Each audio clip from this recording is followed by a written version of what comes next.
Қайырлы күн баршаңызға, каналыма қош келдіңіздер. Сіздермен сірненің рецептімен бөлісемін.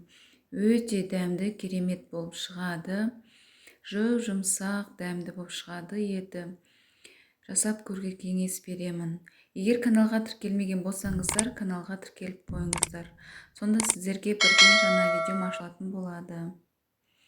Қазанымызды қыздырып, майымызды құйып, үстіне бірінші еттерімізді салатын боламыз.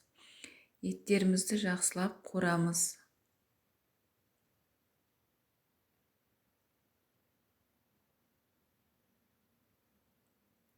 Дәміне қарай тұз, паприка, қара бұрыш қосамыз.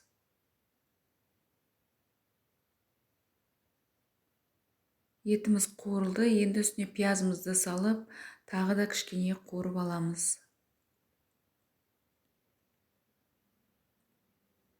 Етіміз қуырылғанша көкөністерімізді дайындаймыз. Картоп пен сәбізді жуып, ашып, турап алдым. Енді дәміне қарай тұз, қара бұрыш және паприка салатын боламыз.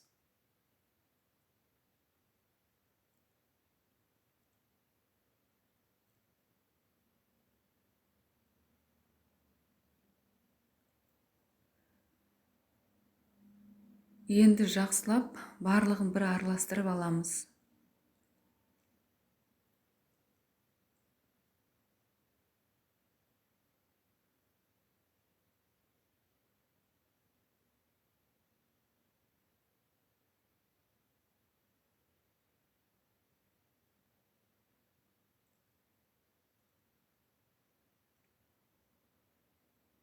Енді үстіне аздап сұйық майдан құйып, тағы да араластырып аламыз.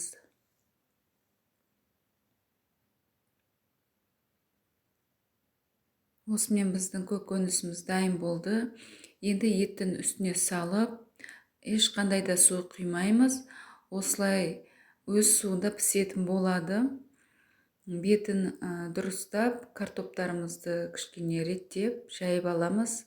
Енді крышкасын, қақпағын жауып, баяу отта пісіретін боламыз. Міне біздің сірнеміз пісті.